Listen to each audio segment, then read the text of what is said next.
Hey everybody, welcome back to the Cabral Concept. So glad you could make it here today. We'll go over our Cabral house calls as we always do every Saturday and Sunday, getting to our community's questions, answering about 10 questions or so each and every weekend. Can't wait to see what we have in store today. As I always say, the questions are new to me, they're new to you. I'm opening up the document right now and let's dive right in. All things wellness, weight loss, weight gain, anti-aging, high performance health. First question is from, let's see here, literally just opening it right now, Patrick. Patrick says, hey doc, this question is from my mom. She's in her mid-70s right now. Just about all of her meals are processed food. Her breakfast and lunch are usually French toast sticks and waffles. She believes she's getting her nutrition from that because of the marketing and labels saying how much protein and vitamins are in them. Her dinners are about the same, being a frozen dinner with a few vegetables in it. Can you just go over how it's all marketing and this isn't healthy at all? I look forward to your answer so I can listen to it with her. Thanks for all you do. Patrick, happy to help without a doubt. I mean, my parents are in their 70s as well. You know, when you look at it, nutrition becomes even more important after the age of 55, 60. And that's because the body becomes more catabolic.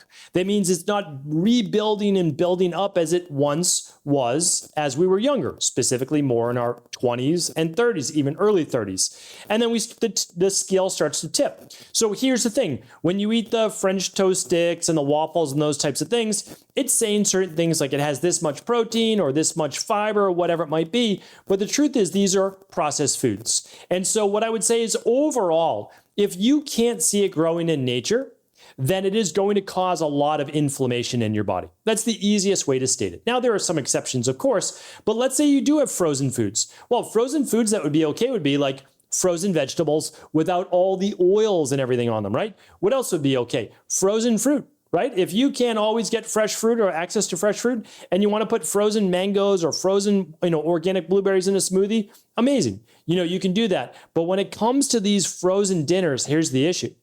They are typically wrapped in plastic.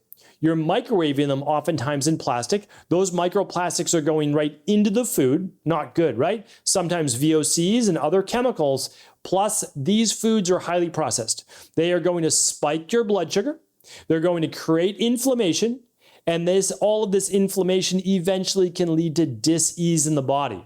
So the other big thing is this. Sure, there's some vitamins, there's some minerals, but nowhere near what the human body needs that it gets from brightly colored fruits and veggies, and then good quality proteins such as chicken and fish and eggs and maybe legumes. So here's the thing. Are there macronutrients, protein, fiber, and carbs, or protein, fiber, and fat? Yes. Is a lot of that inflammatory oils, right? And processed wheat flours like the French toast sticks and waffles. Yeah, that part is not good. So yes, they can say you're getting protein, but it doesn't even mean that it's a good quality source. And a lot of these things are going to spike blood sugar and they're going to spike inflammation, which ages the body much faster. So after the age of 60, we need to start to prioritize protein a little bit more. It doesn't mean that you need 1 gram per pound of body weight. That's not what it means. But it means that we need to get a little bit more from good quality sources, plus 30 plus grams of fiber a day, plus 7 to 9 servings in fruits and veggies every day. All right. So Patrick, hopefully that was helpful. Again, everybody does the best that they can, but as we get new information, new knowledge, we just want to try getting a little bit better. So maybe the breakfast stays the same for now, but we improve the dinner. Or maybe we improve the breakfast and we just make a smoothie, or we make oatmeal. Like even that would be definitely oats from nature. Add some cinnamon to it, add some wild blueberries on top, maybe mix in some DNS or protein powder, whatever you want. Okay, easy. Like these don't have to be expensive. It could even be an instant organic oatmeal if you wanted to. Not as great as like stale cut, but we're trying to get better step by step, not necessarily all at once. All right. Hopefully that was helpful. Thanks for writing in. Susan's up next. Thanks for all you do. Love your podcast. My question, you talk a lot about sauna. Just make sure I'm recording here. You talk a lot about sauna, sweating, and detox. I have a real intolerance for heat. It's been really noticeable in the last few years. I was never much of a sweater, even playing a lot of tennis. I'm more likely to overheat, turn all shades of color, but rarely do I drip sweat. On rare occasions, tolerate an infrared sauna, but I usually can't wait to get out of there. Years ago, I did a genetic test, and there were indications that I don't detox well. Wonder if that's involved. Also, I have Crohn's and a subtotal colectomy. I don't know if that's spelled perfectly correct, but that's okay, no issues. Just over 6 years ago. It was definitely been worse over the last 5 years for sure. I'm a 65-year-old female. Can a sauna actually ever be not a good thing to do? Gut health may never be great. Okay, so, there's so much we can do here. So first things first, we want to get the detox system working properly. People that don't sweat, I've worked with many of them in my practice, no doubt about it, can often be in a real fight, flight, freeze state where the body's pulling into the parasympathetic. That is not uncommon. The body's not sweating as well. Sometimes it's an imbalance in electrolytes. The body's not willing to give out a lot of that sodium, right? So first things we can do is we can wake up and we can do a nice electrolyte drink in the morning. So what I do the daily fruit and vegetable blend. You can even add regular green juice if you want to it. I add in some sea salt, and I add in a squeeze of lime. It's super easy. If you prefer an electrolyte solution, you're welcome to. Don't go with the super high sodium one. Go with like a 2 to 3, maybe just a little bit more ratio of sodium to potassium. And I think that would be great. And then again, I always like to get some natural greens in there, like the daily fruit and vegetable blend, but that'll be your choice. Okay, so we want to get that into the body, hydrate the body as well. If you're not drinking half your body weight in ounces of water per day, that can be your greens drinks, it can be your smoothies, fruits, veggies, all these things, then you need to give your body enough hydration to say, okay, we're willing to sweat more. And then whatever the inflammatory based condition is, there's obviously Crohn's and other issues, we need to work on the gut. I would run the big 3 gut bundle to find out your food sensitivities, yeast overgrowth, bacterial overgrowth, parasites. All of those can be found in those big 3. You'll find that at stephencabral.com/shop. That's where all of our clinical labs and clinical nutritional supplement formulas are. All right, so let's start there. And then with sauna, lower heat, less time, and work your body up. That's it. Literally, at my clinic in Boston, we used to have people go in for 5 minutes. That's it. They would just literally test it out, 130 degrees, 5 minutes. And you're like, is that okay? Great. Do it again that week, 130 degrees, 5 minutes, no problem. Next week, same temperature, increase the time. Once we got the time to 20 minutes, then we increase the temperature. All right. So little by little, we're kind of phasing up the body. All right, Anne is up next. Anne says, quick question. I realize I won't get the answer this time or in time, but I'll be ready for next time.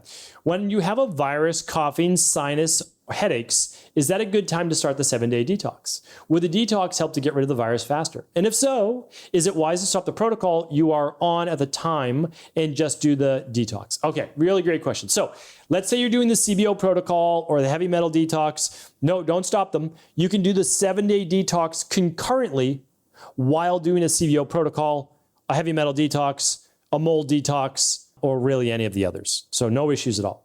So now let's answer the other question.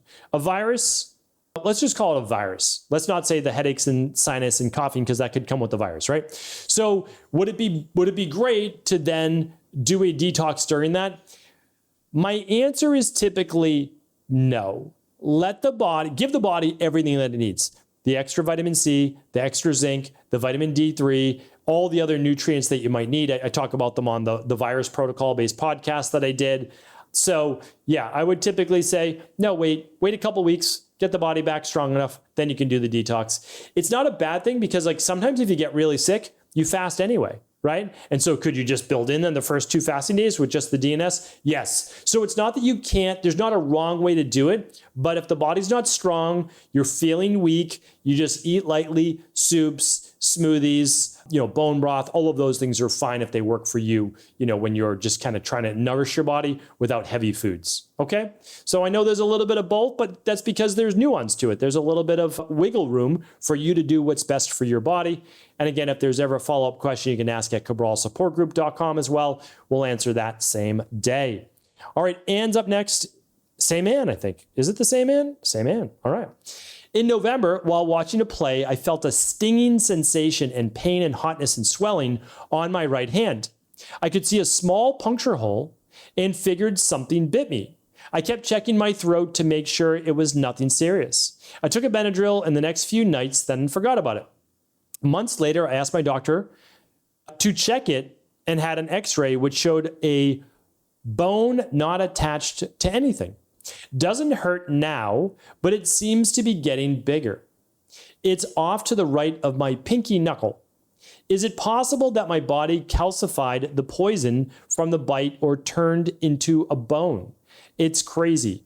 What are your thoughts? Leave it, question mark, remove it, question mark. Wish I could insert the x-ray for you to see here. Thanks for listening. I always appreciate your advice. Yeah, happy to answer this. And this is not, I know it seems crazy. I totally get it. And it is actually kind of crazy, right? But it's amazing that the human body does this. So here's what I want to share with you. The human body doesn't turn a poison into bone. And I don't think that you're asking that. I just kind of want to state that in general. But what does happen is that if something got in there, the body can actually wall it off with calcium, like calcification. Literally what it is. It's called exostosis. Yes, exostosis. I'm like trying to recall that in the memory bank. And it's basically like, yeah, it's creating bone. It's literally creating bone there. Calcium, right? Calcium in our bones, calcification of an area. And this happens in response sometimes to an inflammatory source in the body. So it can happen with a splinter. It could happen potentially with an insect bite. So something most likely got in there, don't know if it was an insect, or you got a little piece of glass in there, you got a little piece of wood, fiberglass, and then it started to create this calcium or not. Now here's the issue. Again, I don't know if this is if it's growing or not. If it's growing, then you'll need to watch that with your doctor medically to make sure it doesn't continue to grow. Because once it's been walled off, it shouldn't continue to grow. If it's continuing to grow, definitely do an MRI, an ultrasound, work with your doctor to see if it's a cyst or something else that might be growing, and then you'll of course have to work with an orthopedic specialist to go from there. All right. So thank you for writing in. Not uncommon. Sounds like exactly what you alluded to. There's a calcification, there's a walling off of whatever got into your body, and the body does that safely. And so as long as it's not harming you in any way, now it can be removed. Literally, an orthopedic surgeon could go in, small slice of the skin, take out that calcification, small stitches back up, and you're good to go. But if you don't need that done, again, if it was me, I can't give medical advice, medical treatment plans, medical cures, medical diagnosis. If it was me, I would basically just say, we're just going to keep it. Like we're just, we're going with it. And if there's no issue, there's no abrasion, there's no pain, then I'm not going to have the surgery. Again, it's minor surgery, probably no antibiotics needed, but something to at least think about. All right, let's see. We've got another question from an Ann, but this Ann is different. All right, so let's see what this Ann says. Hi, Dr. Cabral. I've heard you mention various ways to use both the universal binder and the daily digestive enzyme outside of a detox or specific protocols. Can you give us a list of other ways to use them and the dosing, for example, of how to use the universal binder if you think you ate something that isn't agreeing with you or before a flex meal? Thank you. I and the entire community appreciate you. Thank you, Ann. That's very nice of you. I appreciate that. So yeah, let's go over it. The universal binder, for people that don't know what that is, again, it's formulated by Equilife, myself, my team. It's meant to be a low histamine, easy on the immune system, basically not activating histamines and cytokines and all of the aggravated mast cells when you take a lot of activated charcoal. Instead, or just say charcoal, this contains bentonite clay, fulvic acid, humic acid, apple pectin, silica, TUDCA, and some activated charcoal from burnt coconut hulls. And that's basically the cleanest way to get charcoal. Okay, so typically when you're on, let's say, the mold mycotoxins protocol, you're going to take 2 of those binders upon waking or before bed. And so that's pretty standard. And so you're just going to bind up when you move mycotoxins through the liver or heavy metals, you're going to bind these up as the liver dumps them into the intestines. That's standard. Like that works great. But let's say, how do I use them? Right now, I'm not on any protocols. Every year, do I do a heavy metal detox? I absolutely do. It's 8 weeks, so it's 2 months out of 12. That's it. Do I do a mold every year? No, not necessarily, unless I've been exposed to mold.